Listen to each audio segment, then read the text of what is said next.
नमस्कार, कंज्यूमर अड्डा में आपका स्वागत है और आज हम आपको सावधान करने जा रहे हैं बाइनरी ऑप्शन से। तो क्या होता है ये तो बताएंगे, लेकिन आगाह पहले करते हैं कि शिकारी आएगा, जाल बिछाएगा, दाना डालेगा, लालच में आकर फंसना मत।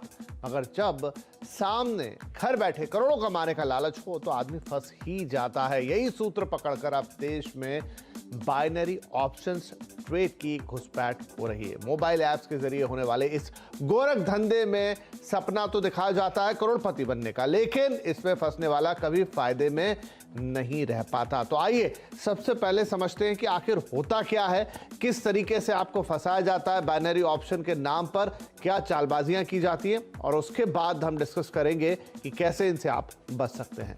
पहले ये देखिए।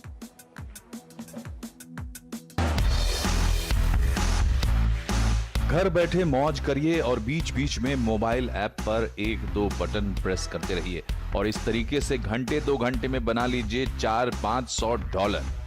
अभी खाता खोलें, पाएं $1000 का बोनस। ऐसी कुछ ललचाने वाली लाइनों के साथ शुरू होता है बाइनरी ऑप्शन का खेल कर रहे ऐप्स का विज्ञापन, जैसे बाइनरी ऑप्शंस कोई नोट छापने की मशीन हो।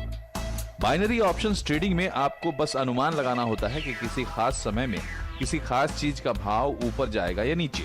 यह समय 30 सेकंड से लेकर कुछ घंटों या 1 साल का भी हो सकता है। आप सोना, चांदी, क्रूड, बिटकॉइन, करेंसी कोई भी ट्रेड चुन सकते हैं। बेट लगाने के लिए पहले आपको वर्चुअल खाता और उसमें कुछ डॉलर फ्री में दिए जाते हैं, और आपका मन लग गया तो फिर आपको असली खाता बनाकर उसमें पैसे डालने को कहा जाता है। ट्रेडिंग में अगर आपका अनुमान सही होता है तो सौदा पूरा होने पर आप 70 से 90% तक रिटर्न कमा सकते हैं, लेकिन अगर आपका अनुमान गलत रहा तो आपके पूरे पैसे डूब जाते हैं। साफ है कि ये ऐप एक तरह से कसीनो का काम कर रहे हैं, जहां उनकी कमाई सुनिश्चित है, लेकिन आपके जीते हुए पैसे आपको मिलेंगे कि नहीं इसकी कोई गारंटी नहीं है, क्योंकि इनमें से ज्यादातर ऐप्स का ठिकाना Anguilla, Panama, Marshall Islands, Dominica, Saint Vincent and the Grenadines, Samoa जैसे द्वीप जिनका आपने नाम भी नहीं सुना होगा। सवाल है कि क्या भारत में बाइनरी ऑप्शंस ट्रेडिंग वैध है? अगर नहीं तो फिर ये भारत में कैसे अपना धंधा फैला रहे हैं? तो ये था बाइनरी ऑप्शन ट्रेडिंग, वो ऑप्शन जो आपको लूटने के लिए है। तो चलिए अब आप इससे कैसे बचेंगे, कैसे समझेंगे, कैसे झांसे में नहीं आएंगे, ये सारी बातें आपको बताएंगे। और इस चर्चा के लिए हमारे साथ शामिल हो रहे हैं कॉर्पोरेट प्रोफेशनल्स के फाउंडर पवन कुमार विजय, टैक्स एक्सपर्ट और केसीसी के फाउंडर शरद कोहली साहब, और आनंद भारती प्राइवेट वेल्थ मैनेजमेंट के डिप्टी सीईओ फिरोज अजीज साहब, जो मेरे साथ स्टूडियो में मौजूद है। आप सभी का स्वागत है। तो फिरोज जी, आपसे शुरुआत करता हूं कि आप आते हैं हमारे यहाँ युवा मनी पे और लोगों को समझाते हैं, ढेर सारी समझाइश लगातार सालों से दे रहे हैं कि किस तरीके से आप निवेश करें, पैसे बनाएं, वेल्थ मैनेजमेंट कैसे करें। लेकिन ये है कि शायद वो पता नहीं कितना लोगों के समझ में आता होगा, लेकिन ऐसी चीज़ें बहुत जल्दी लोगों को आकर्षित कर लेती है जहाँ उनको लगता है कि तुरंत पैसे बन रहे हो। उनमें से एक ये बाइनरी ऑप्शन है। तो क्या लगता है आपको कि ये लालच ही इसमें सबसे बड़ा फैक्टर है जहां लोग फंस जाते हैं? ऑफ कोर्स लालच एक जैसे इन्वेस्टिंग इमोशंस का खेल है। ग्रीड एंड फियर रहता है। ग्रीड बहुत स्ट्रॉन्ग इमोशन है, ह्यूमन इमोशन। तो उसको काबू में लेना बहुत कठिन है और लोग उसका फायदा, नाजायज फायदा जरूर उठाते हैं। और दूसरी बात, लोगों को एक एड्रिनल रश चाहिए होता है, एक्साइटमेंट चाहिए होता है। इन्वेस्टमेंट्स में वो एक्साइटमेंट नहीं होता। फॉर एग्जाम्पल, अगर आपने म्यूचुअल फंड खरीदा, अर्जों तक उसकी एनएवी आपको थ्रिल नहीं दे पाएगी। तो जो एक्साइटमेंट की बात आती है, तो एक्साइटमेंट और एंजॉयमेंट ऐसे उतार चढ़ाव में ज्यादा मिलता है इनिशियली। फिर उसके बाद जब मात होती है और आपके पैसे का नुकसान होता है, तो फिर आप दुख जाहिर करते हैं और उसको आपको और खींच लेता है। सो ग्रीड एंड एक्साइटमेंट, ये जो दो इमोशंस एंड नीड है एक इंसान की, उस पे लोग अपनी मार्केटिंग को आधारित करके लोगों को बेवकूफ बनाते हैं। राइट। शरद साहब, वैसे तो ये लीगल नहीं है हमारे देश के अंदर, लेकिन फिर भी बहुत सारे लोग हैं जो इसमें फंसते हैं, अपने पैसे गंवाते हैं और फिर उनके पास कोई चारा भी नहीं रहता। इसको कैसे समझें? क्या इसमें गलती है जो हमारे गवर्नमेंट है उसकी गलती है, जो हमारे एडमिनिस्ट्रेटर्स हैं उनकी गलती है? कैसे देखा जाए इसको कि एक तरह की इलीगल चीज़ है लेकिन फिर भी लोग उसमें फंस रहे हैं? देखिए विपिन, अगर हम इसका हम एक एग्जाम्पल लें और एक प्रेसिडेंट लें, तो वो बिटकॉइन या जो आपकी डिजिटल करेंसी चली थी, और बिटकॉइन हमें याद है, अभी आपको याद होगा कुछ समय पहले उसको यहां पर अवैध घोषित किया गया। बिटकॉइन को अवैध नहीं घोषित किया गया, बैंक अकाउंट्स को मना कर दिया गया कि अब आप कोई भी क्रिप्टो करेंसी का आप अकाउंट नहीं खोलेंगे। तो बहुत बहुत सालों तक चलती रही। मैंने तो पूरे ऑफिसेज चलते देखे जहां पर बिटकॉइन ट्रेडिंग की जाती थी। तो मुझे लगता है विपिन, जब कोई चीज बहुत बढ़ जाती है तो शायद ये अभी बाइनरी ऑप्शन जो लोग करते हैं उनमें तो बहुत पॉपुलर है, और जब वो किसी को बताते हैं तो वहां फैल भी रही है। जिसको बताता है यार मैंने कल $100 कमाए, मैंने कल $200 कमाए, मैंने कल $500 कमाए, तो वो भी कहता लाइए मैं भी ट्राई करूं। तो बढ़ते बढ़ते जब कोई चीज बहुत बढ़ जाती है तो मैं समझता हूं उसकी आवाज दूर तक पहुंचती है, वो सरकार के कानों में पहुंचती है, पावर कॉरिडोर्स में, फाइनेंस मिनिस्ट्री में, लॉ मिनिस्ट्री में पहुंचती है और उसके खिलाफ कानून बना दिया जाता है। पर अभी बाइनरी ऑप्शंस में मैं समझता हूं वो आवाज उतनी बुलंद नहीं। आज शायद इस शो के बाद, कंज्यूमर अड्डा के बाद शायद आवाज बुलंद हो जाए और किसी के कान में पहुंचे कि इसको बैन कर देना चाहिए। तो मैं आपको जो क्रिप्टो करेंसी का बता रहा था, तो अब आज की डेट में विपिन, कोई भी व्यक्ति कोई क्रिप्टो करेंसी का ऐप इंडिया में डाउनलोड नहीं कर रहा है। कुछ लोग हैं जो इंटरनेशनल करते होंगे, अवैध तरीके से करते होंगे, पर जो आम जिस तरीके से क्रिप्टो करेंसी फैल गई थी, अब आपको नहीं दिखेंगे लोग जो कि ऐप में सारा दिन उसके रेट चेक करते रहे वगैरह वगैरह। तो मुझे लग रहा है जब ये उस स्टेज तक पहुंचेगा कि एक्सप्लोड करने लगेगा और लोगों के कान में सरकारी नुमाइंदों के कान में आवाज जाएगी, उसके बाद हम एक्सपेक्ट कर सकते हैं कि कोई इसका लेजिस्लेशन बन जाएगा कि आप उस ऐप को इंडिया में डाउनलोड ही नहीं कर सकते। वो फिर ऐप में एक रिस्ट्रिक्शन डाल दिया जाता है कि अगर इंडिया का आईपी एड्रेस है और इंडिया का मोबाइल फोन है, IMEI नंबर इंडिया का है, तो आपको वो ऐप ऑप्शन ही नहीं देगा, आप उसको डाउनलोड नहीं कर पाएंगे। मुझे लग रहा है इसको बैन करने का जो बेस्ट तरीका वो यही है कि इंडियन मोबाइल फोन पे या इंडियन डिवाइस पे ये डाउनलोड ना हो सके, क्योंकि अगर डाउनलोड होगा, और मैं आपको मजे की बात इसमें ये बताऊं कि मैं एक दो लोगों से ऐसे मिला पिछले महीने जो बाइनरी ऑप्शंस में ट्रेड कर रहे थे, और मैंने उनको बाकायदा मना भी किया, और 2 दिन बाद मुझे वो मिले। उन्होंने बताया कि मैंने $560 एक साहब ने उसमें इकट्ठे कर लिए थे, और वो कह रहे थे कि ये मेरा वापस बैंक में तो आ नहीं पा रहा। जब मैंने पे किया था तो मेरे अकाउंट से डेबिट हो गया, मेरे कार्ड से डेबिट हो गया और पैसे वहां चले गए। पर अब जब मैंने पैसे उसमें मैं जीते इसलिए कह रहा हूं because it is basically gambling, और ये एक किस्म का जुआ है। जब आप यस और नो पे ट्रेडिंग कर रहे हैं तो ये जुए के अतिरिक्त कुछ नहीं हो सकता। तो वो वापस पैसे अपने नहीं रिट्रीव कर पा रहा है, जो कि मैंने अभी बात आपके पैकेज में भी ये बात देखी जब पैकेज चल रहा था जी। तो ये बिल्कुल सच है कि ज्यादातर एप्स इसमें फ्रॉडुलेंट है। वो पैसे ले लेते हैं और लेके आपके पैसे दिखाते रहते हैं, $1000-2000 हो गए, तो आदमी का मन करता है अब इसको कुछ इसका स्वाद भी चखा जाए, इसको अकाउंट में लिया जाए, तो वो अकाउंट में ट्रांसफर नहीं हो पा रहे थे। तो मुझे लग रहा है कि सारे दर्शकों को बहुत सतर्क रहने की जरूरत है इसमें कि आप इसको खेल की तरह ले रहे हैं, फ्री डॉलर मिल रहे हैं, आप फ्री कर लीजिए, पर अपने बैंक अकाउंट को डेबिट मत होने दीजिए, अपने क्रेडिट कार्ड को, डेबिट कार्ड को डेबिट मत होने दीजिए इस पैसे से। ये केवल और केवल जुआ है, इट इज शेयर गैम्बलिंग, इसके अतिरिक्त और कुछ भी नहीं है। कोई इसमें रिसर्च नहीं है, कोई इसमें लॉजिक नहीं है। आप कह सकते हैं कि मुझे किसी कमोडिटी की, स्टॉक की, गोल्ड की, किसी भी चीज की, ऑयल की मूवमेंट का मुझे मालूम है, ऊपर जाएगा नीचे जाएगा, पर आप 30 सेकंड, 1 मिनट, 5 मिनट, 1 घंटे में अगर आप कह रहे हैं कि मैं रिसर्च बेस कर रहा हूं तो वो सरासर गलत है, बिल्कुल बिल्कुल गलत है। जी जी बिल्कुल। और शायद इसी चीज का फायदा उठा के डबल ट्रैप है कि आपको एक तरफ ये एहसास दिलाया जाता है कि देखिए आप तो क्योंकि किसी चीज को ट्रैक कर रहे हैं और तभी अनुमान लगा रहे हैं, लेकिन बेसिकली आप सट्टा कर रहे हैं कि वो ऊपर जाएगा या नीचे जाएगा। और जैसा आपने कहा कि पैसे कट तो जाते हैं, लेकिन अगर इत्तेफाक से आप जीत भी गए या आपने कमा भी लिए वहां, तो वो आपको वापस नहीं मिलते हैं। पवन कुमार साहब, अगर मैं बाइनरी ट्रेडिंग की बात करूं या बाइनरी ऑप्शंस की बात करूं, तो पूरी दुनिया में इसका क्या हिसाब किताब है? क्या दूसरे देशों में जायज है? क्या वहां ये चलता है? देखिए, यूके में, यूएसए में, साउथ अफ्रीका में और बहुत सी कंट्रीज हैं जहां ये अलाउड है, और वहां पर चेक्स एंड बैलेंस के साथ उन लोगों ने इसको अलाउ कर रखा है। अगर आप ये बाइनरी ऑप्शन का बात करें तो हम अगर इसको एक शुद्ध हिंदी भाषा में बात करें तो ये सट्टेबाजी है। अभी क्वेश्चन आता है कि इस तरह की जो ट्रेडिंग है वो इंडिया में क्या नई है? Answer is no. इंडिया में जिस चीज़ों का सट्टा होता है वो आपको अंदाज़ा भी नहीं होगा। लोग तो इस तरह की चीज़ों में सट्टा लगाते हैं, आज बारिश होगी तो कितनी होगी, आज ये न्यूज़ एडिटर है ये कौन से कलर का सूट पहन के आएगा। तो हमारी जो हमारी नेचर है, जो सट्टे लगाने की नेचर, वो इंडिया में बाय डिफ़ॉल्ट बहुत लोगों की है। क्योंकि हमारे यहाँ सट्टेबाजी और ये ट्रेडिंग इस तरह की अलाउड नहीं है, इसलिए प्रॉब्लम है। अब एक क्वेश्चन ये आता है कि ये ट्रेडिंग क्यों अलाउड नहीं है? क्या ये स्किल है या टोटल गैम्बल है। इंडिया में ऑनलाइन ट्रेडिंग, ऑनलाइन गेम, उस तरह के सारे गेम रेस्ट्रिक्टेड है जहां स्किल नहीं है। तो यहाँ बहुत सी बात जब बाइनरी ऑप्शन के जो सपोर्टर हैं वो जब बात करते हैं, वो कहते हैं this is not a Gamble, this is a skill Gamble, and anything which has required skill it's not a gambling.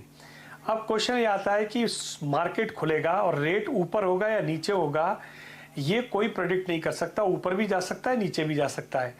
तो मैं जो सपोर्ट करने वाला हूँ वो ग्रुप बोलेगा, क्योंकि मैंने रिसर्च किया और देखा कि मार्केट अप जाएगा और ये इस समय ट्रेडिंग इसका जो होगा वो ऊंचे भाव पे चलेगा, इसलिए मेरी स्किल है, क्योंकि मैंने मार्केट का ट्रेंड देखा, सिस्टम देखा, मार्केट के जो दूसरे रिसर्च फंडामेंटल है उसको देख के फिर मैंने डिसाइड किया। लेकिन जो लोग इसको अपोज करते हैं वो ये कहते हैं कि इसमें कोई स्किल नहीं है, आपको हाँ या ना में जवाब देना है। अगर हाँ में दे दिया तो पैसे मिल जाएंगे, आपका सही बैठा तो आपको पैसे मिलेंगे, नहीं तो नुकसान हो जाएगा पूरा। दूसरा क्या इशू है कि इंडिया में बहुत सारे हम लोग थोड़े कंजर्वेटिव हैं, इसलिए हम हर चीज़ को कंजर्वेटिव प्रोसेस से चलते हैं। मेरे हिसाब से जब तक इसके पीछे लॉ को सिस्टमेटिक बनाया नहीं जाए तब तक ये सिस्टम गलत है। आज इंडिया में जो ट्रेडिंग हो रही है वो बाहर, जो आपने अभी बताया पनामा में, दूसरे जो जगह है जो इंडिया से नाम भी नहीं सुना है, ऐसी सर्वर होता है, वहां से ट्रेडिंग होती है इंडिया में। हाँ, ऐसी जगह है वो नाम उनके, तो वो लोग ट्रेडिंग करवाते हैं इस तरह के। और ऑनलाइन ट्रेडिंग पर कोई रेस्ट्रिक्शन नहीं है, आप गवर्नमेंट रेस्ट्रिक्ट लगा सकती है जहां उसको मालूम पड़ जाए कि इस पर्टिकुलर आईपी से ट्रेडिंग हो रही है तो वो आईपी चेंज कर देते हैं। तो ये रैम्पेंट प्रोसेस है। तो कभी कभी क्वेश्चन ये आता है क्या हमें गैम्बल को लीगलाइज कर देना चाहिए। जैसे क्रिकेट में सट्टा होता है तो बहुत सी बार ये क्वेश्चन आता है क्रिकेट का सट्टा है उसको लीगलाइज कर दो, क्योंकि लोग तो करते ही हैं, उससे गवर्नमेंट को फायदा भी होगा और लोग जो इस तरह के जो लोग हैं जहां पैसे दे दिए और पैसे नहीं आए उस प्रोसेस से बच सकते हैं, क्योंकि आप उसकी कंप्लेंट कर सकते हैं। आज के सिस्टम में अगर आपने पैसे दे दिए और पैसे नहीं आए तो आप कंप्लेंट भी नहीं कर सकते। तो ये जो इशू है ये थोड़ा सा इस तरह का डिबेटेबल इशू है कि क्या सबसे पहला इशू है कि binary system is a skill और इससे टोटल गैम्बल। ठीक है, तो ये फिरोज साहब से पूछते हैं क्योंकि इसमें एक्सपर्टीज है उनकी। सर क्या इसको हम स्किल कह सकते हैं इस तरीके से जो अनुमान लगाना जिसमें सिर्फ दो ही प्रोबेबिलिटी है, या तो हाँ या ना, इसे स्किल कहा जा सकता है? इसको मेरे हिसाब से स्किल नहीं कहा जा सकता, बिकॉज एक टाइम फ्रेम होता है। ऑफ कोर्स 30 सेकेंड्स 1 मिनट की जो स्किल है करोड़ों लोगों की एक्शंस पे निर्भर करेगा कि वो ऊपर जाएगा कि नहीं। साइकियाट्रिस्ट बेटर काम कर सकता है क्योंकि बहुतों की साइकी के हिसाब से भाव चलता है। क्रूड ऑयल ज्यादा 30 सेकंड में ऊपर जाएगा या नीचे जाएगा, इस पे निर्भर करेगा कि बाई ऑर्डर ज्यादा लगेंगे करोड़ों लोगों से, और वो एनालाइज करना मुश्किल है। अगर ये स्किल है तो लीगल प्लेटफॉर्म्स अवेलेबल हैं। आज एनएससी की निफ्टी पे एक हफ्ते का ऑप्शन मिलता है, 1 वीक ऑप्शन मिलता है। आप उसको 2 घंटे में स्क्वेयर ऑफ करें, निफ्टी की 50 कंपनियां हैं उनको एनालाइज करें, और लीगल प्लेटफॉर्म के द्वारा बैंक निफ्टी की वीकली ऑप्शंस हैं। वीकली ऑप्शंस इतने ज्यादा वॉलेटाइल होते हैं कि किसी की भी चाह जो है, किसी की भी जो थर्स्ट है वो क्वेंच हो सकती है गैम्बलिंग की भी। क्योंकि ऐसा भी होता है कि आपने 4 रुपए की चीज खरीदी, दोपहर तक वो 10 रुपए हो जाती है, फिर 0 हो जाती है। उसमें स्किल की फिर भी जरूरत पड़ सकती है because you are analysing banking Nifty. Point 1 ये कह रहा हूं कि स्किल अगर आपको लगता है कि आपकी स्किल है तो स्किल को लीगल प्लेटफॉर्म में एक्सट्रापोलेट करें, ना कि इलीगल प्लेटफॉर्म में। क्योंकि सिर्फ जीतना इंपॉर्टेंट नहीं है, वो रेगुलेटरी प्लेटफॉर्म नहीं होगा तो जीती हुई रकम नहीं मिली तो जीत के भी हार हो गई। Right, so there are 2 things, एक तो प्लेटफॉर्म रेगुलेटरी होना चाहिए और पॉइंट 1 स्किल है तो there are legalised platforms to extrapolate your skill and take benefit from that. सही है। और इस समय बहुत सारे जो नाम आ रहे हैं आपके सामने स्क्रीन पर, बहुत सारे ऐप्स हैं जो चल रहे हैं, लेकिन ये बिल्कुल वैसे ही है जैसा अभी थोड़ी देर पहले शरद जी कह रहे थे। एक समय में देश में बिटकॉइन का भी बड़ा हल्ला था, लेकिन फिर सरकार ने उस पर एक्शन लिया। तो शरद जी, स्किल नहीं है, बात तो साफ हो गई, लेकिन इसका जो दूसरा पहलू जो आपने भी जिक्र किया कि चलिए एक ऐसी चीज होती जहां पर भले ही वो एक अनुमान के आधार पे भी चल रही होती, लेकिन दूसरा पहलू ये भी है कि आपके पैसे जाते तो हैं लेकिन वो आते ही नहीं है, तो ये तो सीधा सीधा फ्रॉड हो गया। जी हाँ, बिल्कुल बिल्कुल विपिन, फ्रॉड तो है ही। और मैं तो अभी पवन जी ने जो बात करी उसमें एक बड़ी मजेदार बात भी करी कि न्यूज एंकर और एडिटर के कपड़ों के रंग पे मैं सोचा था आज मैं बेज कलर पे अगर बेट लगाता तो विपिन से मैं कुछ जीत सकता था जरूर। और जो उन्होंने एग्जाम्पल दिया, जी बिल्कुल, देखिए जहां तक स्किल की बात है, हम स्टॉक मार्केट्स में एक टेक्निकल एनालिसिस होता है, फिरोज इसको अच्छे से समझते होंगे, आप भी समझते हैं। टेक्निकल एनालिसिस भी एक टाइम फ्रेम में किया जाता है कि आप एक हफ्ते का, एक महीने का, 6 महीने का, 3 महीने का आप डेटा पीछे का लेके आप प्रेडिक्शन कर रहे हैं कि इंडाइसेस किस तरफ जाएंगे।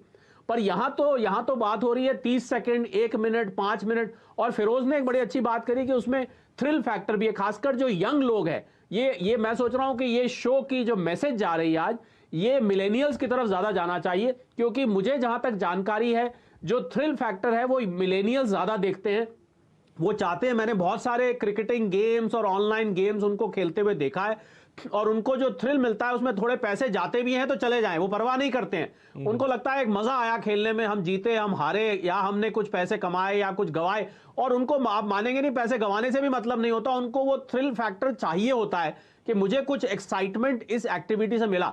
मैं समझता हूं ये एक आनंद लेने का या थ्रिल लेने का बहुत ही खतरनाक तरीका है, क्योंकि थ्रिल के लिए आपके पास और बहुत सारी, आप किसी एडवेंचर पार्क में चले जाइए, कोई राइड ले लीजिए, थ्रिल वहां भी आ जाती है, पर पैसों से खिलवाड़ करना। और इसमें सबसे बड़ी कमी क्या है विपिन, कि ये एडिक्टिव है।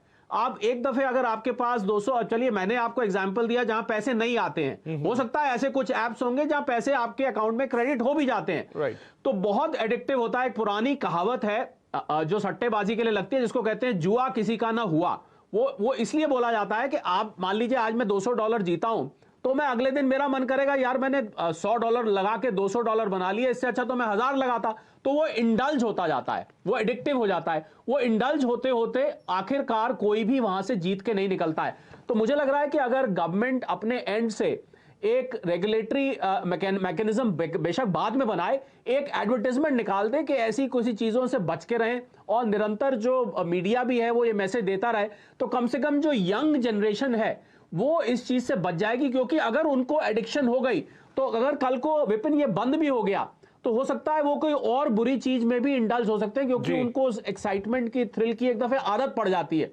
राइट। तो मुझे लग रहा है कि जो यंग जनरेशन है उसके लिए बहुत अलार्मिंग ये सिचुएशन है। और अगर आप इसमें इंडल्ज हो रहे हैं, तो आप अपने भविष्य के साथ भी खेल रहे हैं। आप खाली एक गेम नहीं खेल रहे हैं, आप अपने भविष्य और अपनी सेविंग्स, शायद अपने पैसे, अपने पेरेंट्स के पैसे, अपने कमाए हुए पैसे, अपने उम्र भर की कमाई, हो सकता है वो सबसे खिलवाड़ कर रहे हो। राइट। तो पवन साहब मुझे क्विकली ये बताइए कि अब इस पे किसको आगे आना चाहिए। जैसे हमने देखा बिटकॉइन में आरबीआई ने आगे आके एक्शन लिया था, यहां पर ये सेबी की जिम्मेदारी बनती है कि क्योंकि ये ट्रेडिंग से जुड़ा हुआ मामला है, बाइनरी ऑप्शन, हालांकि टिपिकल ट्रेडिंग नहीं है, लेकिन उन आधारों पे हो रही है जिन चीजों को ब्रॉडली सेबी देखती है, तो क्या उन्हें आगे आना चाहिए?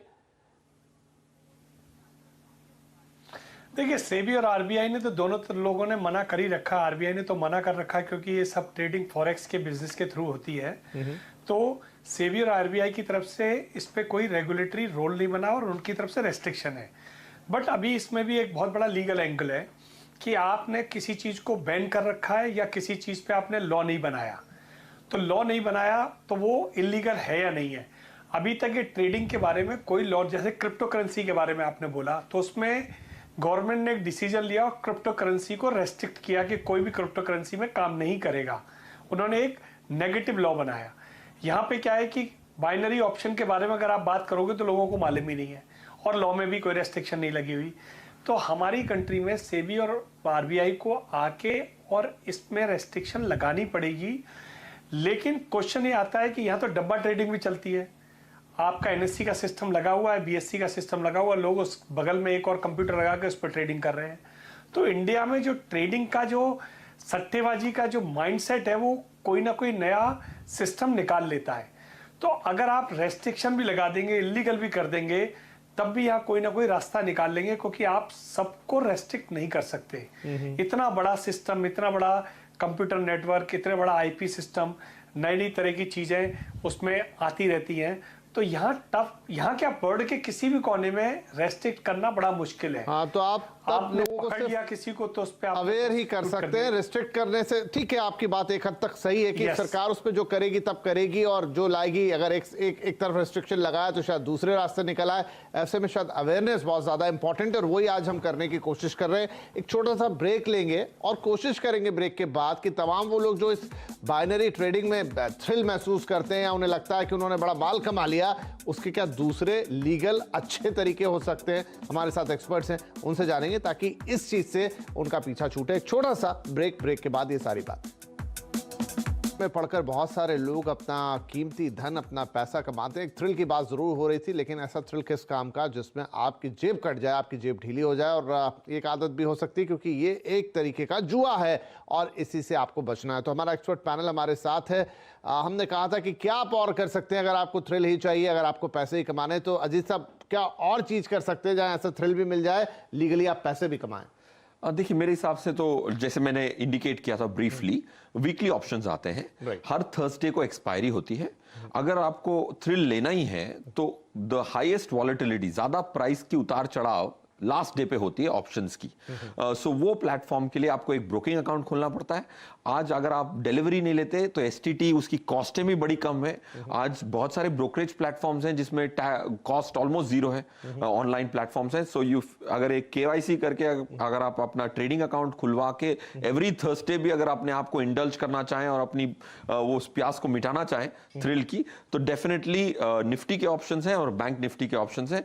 इन दोनों में एक बहुत अच्छी फीचर यह है कि आपको ऑल और नथिंग नहीं मिलेगा। बाइनरी का क्या मतलब है? स्विच की तरह होता है, या तो फिर लाइट ऑन होती है या फिर ऑफ होती है। फैन के रेगुलेटर की तरह नहीं होता है। तो बाइनरी नहीं होता है। अगर आपने पैसे भी लगाए 100 रुपए फॉर एग्जाम्पल, तो वो 50 रुपए हो जाएंगे, ऐसे नहीं कि जीरो हो जाएंगे। सो गैम्बल वो चीज होती है जिसमें पूरे चले जाएं या पूरे आ जाएं। ये अंतर होता है। और संभावना जीतने की और हारने की गैम्बल में 50-50 होती है। अगर आप स्किल कर रहे हैं तो 80% जीते हैं तो आप कह सकते हैं स्किल है, right? So these are the two things which separate investments, trading and gambling. संभावना और एक्सटेंट ऑफ लॉस, पूरे चले जाएं या दुगना हो जाए, उसको गैम्बलिंग कहते हैं। So to answer your pointed question Vipin भाई, online platforms, brokerage firms, no cost, negligible cost, negligible STT का प्लेटफॉर्म खोलें और थर्सडे को जरूर ऑप्शंस ट्रेडिंग करेंगे तो आपको कोई भी कमी महसूस नहीं होगी आपकी जिंदगी में। अगर आप ऑलरेडी एडिक्टेड हैं तो एटलीस्ट आपके जो भी पैसे हैं वो आपको मिल जरूर जाएंगे, because NSC platform broker member होगा तो लीगलाइज होगा। राइट, बहुत बढ़िया। ये तो कोहली साहब, लास्ट वर्ड ऑफ कॉशन, समय मेरे पास कम है, 30-40 सेकंड, सिर्फ एक राय जो कि ऐसे लोगों के लिए जो बाइनरी ऑप्शन में फिलहाल उलझ गए हैं। देखिए, बड़ा सीधी सी बात है, जहां पर रिटर्न्स एबनॉर्मल हैं विपिन, जहां पर आपको 75 से 90% देखा गया बाइनरी ऑप्शन में एवरेज रिटर्न्स जो लोग निकाल रहे थे, कहीं भी आपको अगर इस तरीके के रिटर्न दिख रहे हैं जहां आपका पैसा दुगने के आसपास हो रहा है, दुगना हो रहा है, इससे अच्छा तो इंट्राडे ट्रेडिंग अच्छी है। आप स्टॉक मार्केट में इंट्राडे ट्रेडिंग करें किसी एक्सपर्ट को हेल्प लेके, कम से कम उससे तो वो बेटर रहेगी। मुझे लग रहा है कि जहां पर आपको एबनॉर्मैलिटी दिखे रिटर्न में और जहां आपका पूरा पैसा डूबने के चांस रुके, वहां से दूर रहें और इस आदत को एक आदत ना बना ले, इस खेल को आदत ना बना ले, एडिक्ट ना हो जाएं। सबसे बड़ा मैं जो चेतावनी देना चाहूंगा कि ये बहुत एडिक्टिव है। एक दफे अगर आपको आदत लग गई, आपको छुड़वानी कितने भी हम कंज्यूमर अड्डा करें बहुत मुश्किल हो जाएगी। मुझे लग रहा है सबसे बड़ी चेतावनी वहां देने की जरूरत है। बिल्कुल, तो चलिए ध्यान रखिए, दूर रहिए इस चीज से, इसे आदत मत बनने दीजिए, इसे लत मत बनने दीजिए। अजीज भाई ने जो बताया कि यहाँ पर किस तरीके से अगर आपको थ्रिल ही चाहिए, पैसे ही कमाने, तो उसके दूसरे ऑप्शन यहाँ मौजूद हैं, उन पर ध्यान दीजिए। थोड़ी मेहनत लगेगी उसमें, लेकिन तब मजा और ज्यादा आएगा। तो फिलहाल आप सभी का बहुत शुक्रिया आज आने के लिए और ये चेतावनी देने के लिए, लोगों को बताने के लिए कि बाइनरी ऑप्शंस कितने खतरनाक हैं और उनसे बचना कितना जरूरी है। बहुत शुक्रिया, नमस्कार।